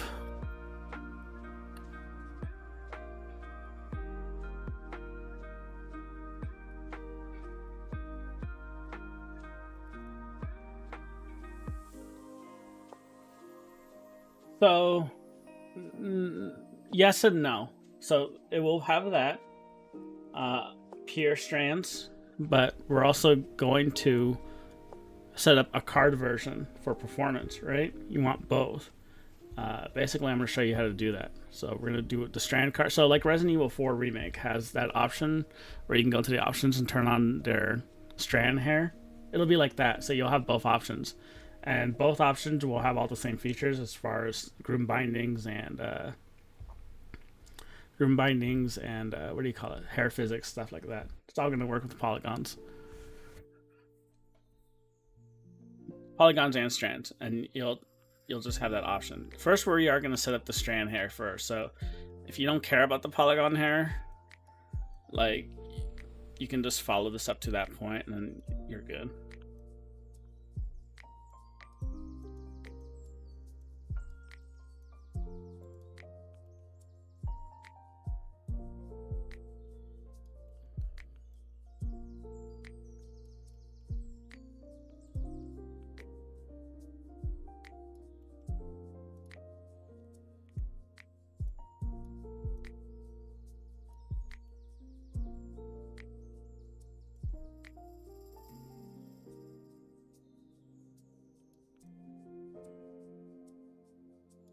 Well, that looks kind of funny, right?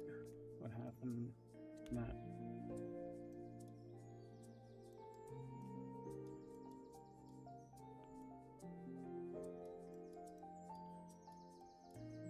So I guess this rebuild function isn't perfect because sometimes it's doing some slightly odd things. But I guess we also have the smooth.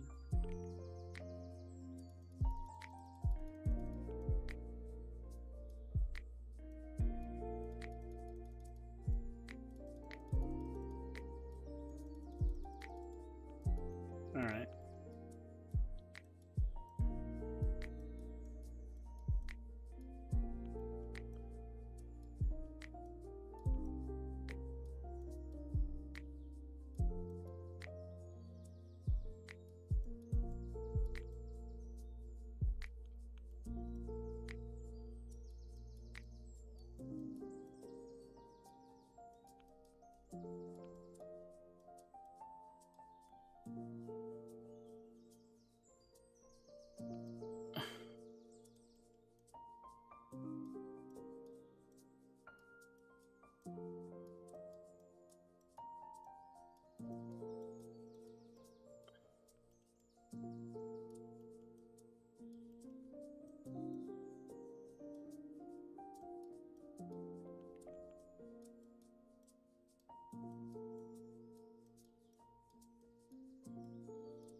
Feel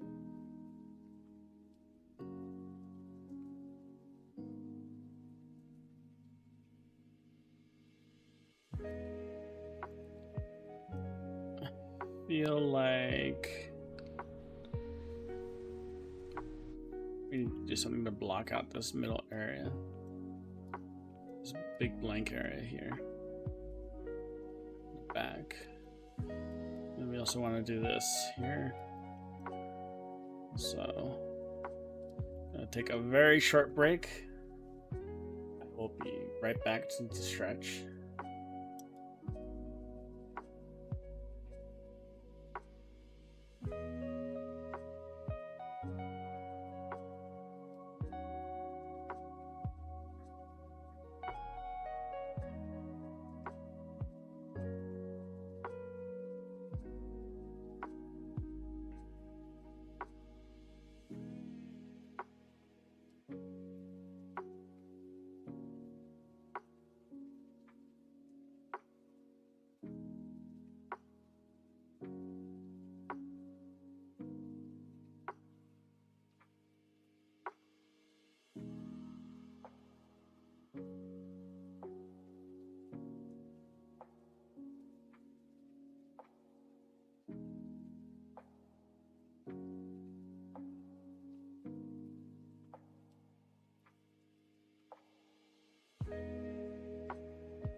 All right. So, basically it's gonna be my last stretch at this before we wrap it for the day. Let's see, what can we do? What should we work on? So I'm gonna start trying to fill in this empty space, and I think we're getting a little too into detail down here. Another thing I just realized too, this is why it's good to take stretch breaks, because you realize stuff like this. Where's the material for this head?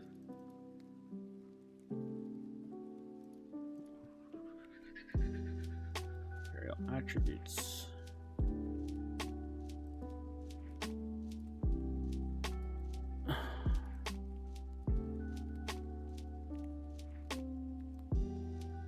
Now we have skin, which is nice to have.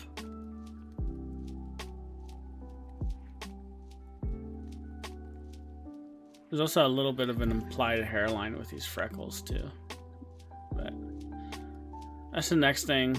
Like I'll probably do that at the beginning of the next session is we'll make the hair cap and set up the block out the hairline. And then we'll finish working on these guides. But, let's do a little bit more for now. So I think I'm gonna start logging out something back here. So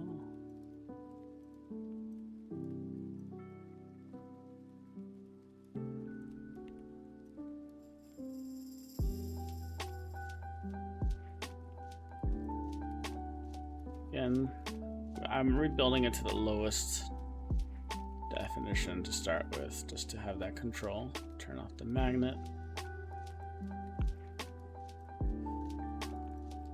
Stray CV.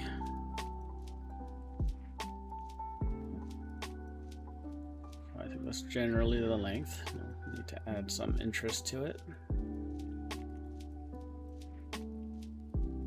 I'm gonna go to my channel box and hit R on that.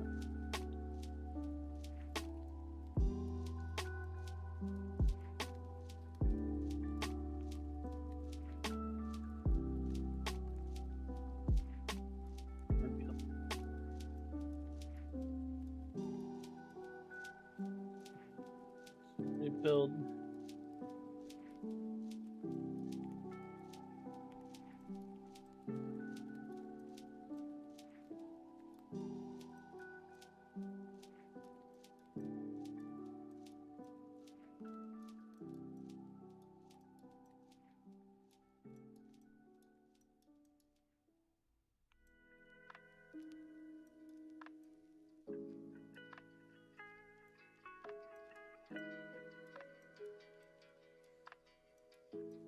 Again, I like to add more interesting gesture to stuff. Like I try to do as much as I can. Try to avoid straight lines completely. C-shaped curves are fine, but if you can do like a C shape, have that lead into another C shape. If that makes any sense. I'll prepare some lessons on that for the next live stream tomorrow, maybe, or this weekend. And what I'm talking about with all that, but you want lines to lead into each other. I think that's important.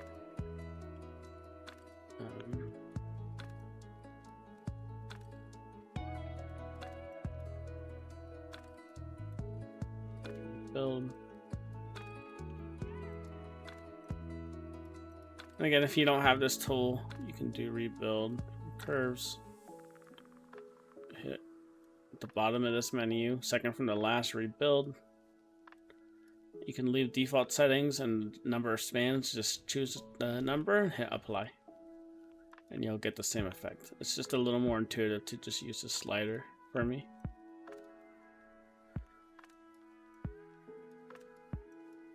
And I'll just say too, like there's, I think at least a handful of methods for creating the same kind of hair.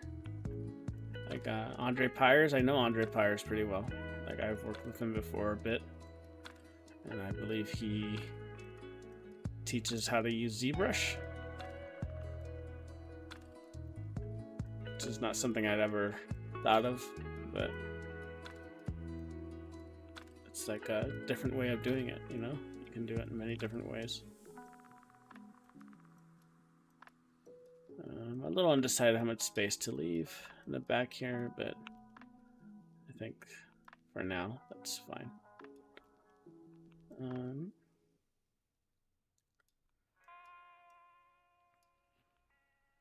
And so like when like these two lines here, like you see the intersecting, right? Like this intersects and this is intersecting. When you intersect, just make sure your intersections aren't like perfectly perpendicular like that. Like it should have some flow to them, you know. That should be obvious, but just pointing it out.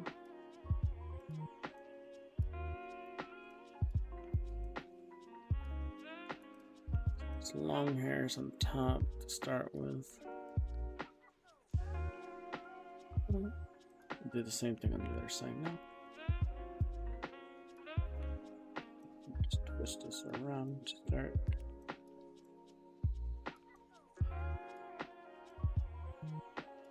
Should reset the pivot.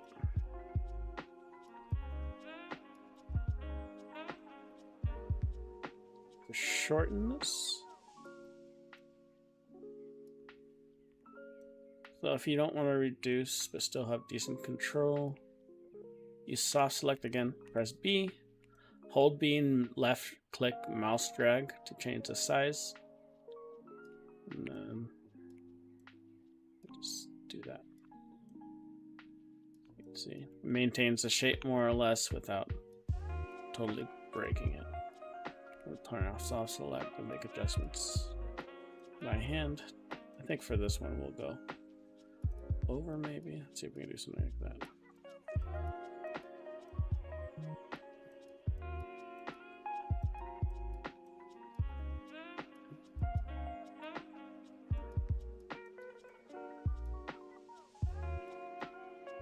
Do settle like that.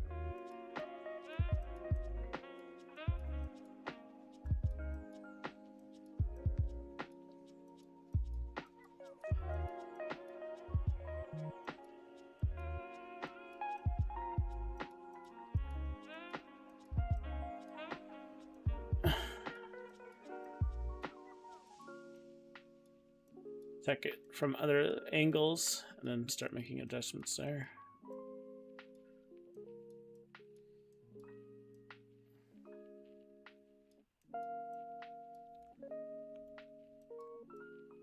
And like when you have your like hair coming in and meeting in between two, have it gravitate more towards one than the other. Like don't just stick it like dead center like that, because that can look boring. Like just have it move like that a little bit.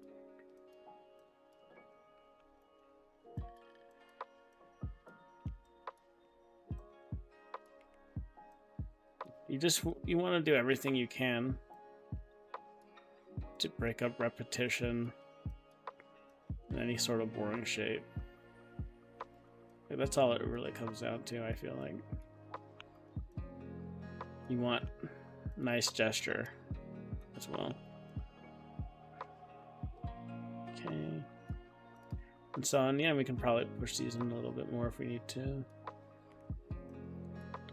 There's a lot of space. So we can do like that. So we'll need space for another layer in between.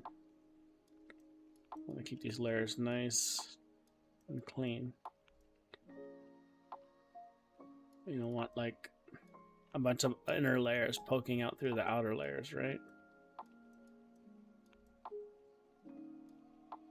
I'm just gonna push these lower hairs in. Space.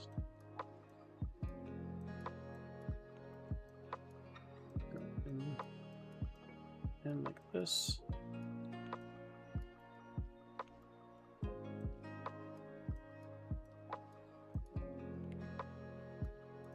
Okay. So that's working for me for... Okay, so like I'm spotting something. See this shape? That doesn't look good to me. And I'm being very nitpicky, but I think this is part of the job. So, and to isolate it, I selected it and I hit Control and the number 1, but like, yeah, it looks weird now. We need to fix this.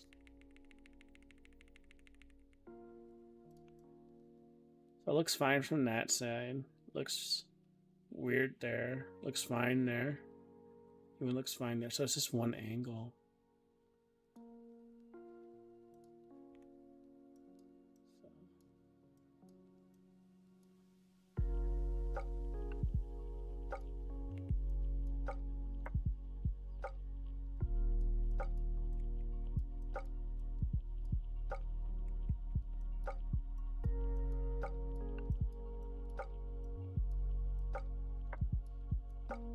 You know, that's fine. Like, it's pretty straight, but there's still a subtle gesture in it. See, that's a lot better.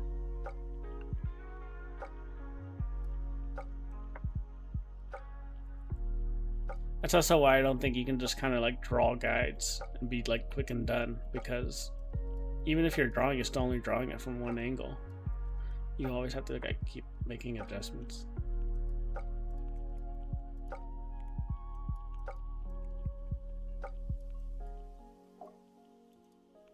I mean, if you're just doing like an art piece and you just want to do like a picture, basically, but you're doing it in 3D, like you only have to worry about it from the angle you're doing it from, for the most part, right? So like if I was doing something like that, I probably wouldn't stress so much about it, but or like if it's actually gonna be showcased in anything 3D, then you need to find that stuff.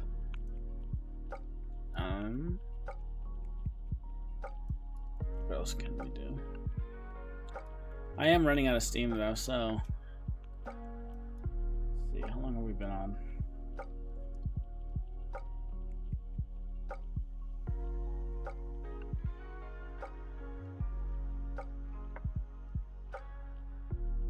Alright, well, it's day one. We've been on for over 2 hours. I think this is a good place to stop. I will continue this tomorrow, and I'm seeing an issue here too now. So we will continue this tomorrow, and I'm just gonna leave that alone. I'll make a note of it. I'll save it. I'll pick up where I left off. This entire process will be live streamed. I'll come on at the same time again tomorrow, most likely. You know, minus plus an hour or so maybe, but I'm going to be streaming as often as possible, so you can look forward to that. Anyways, what is the time budget to do one hairstyle in studios you worked at, assuming it is the average, not the bald guy, not the queen braiding?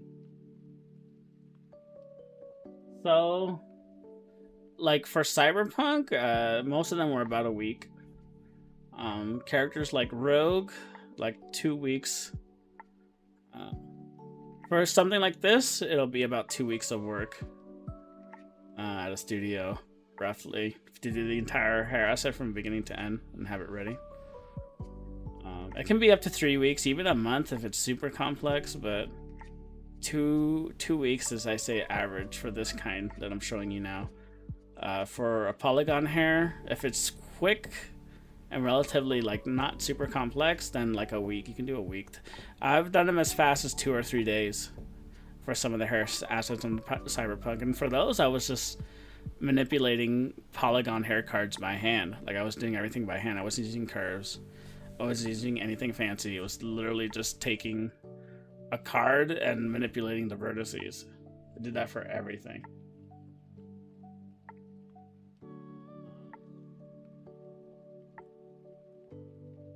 Yeah, like it can vary. It takes some time though.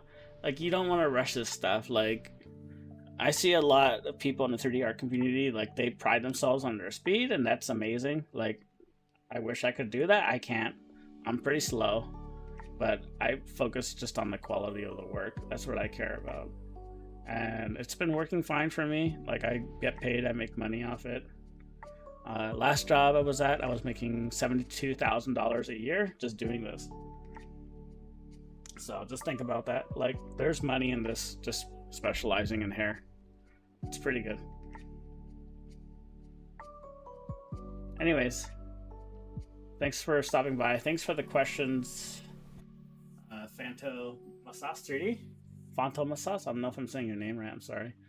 But yeah, like I'll be on tomorrow. And yeah, like I appreciate everybody who chatted and engaged. So it's not like I'm here on my own. But yeah, I'll be back tomorrow for sure. So that's it. See you later.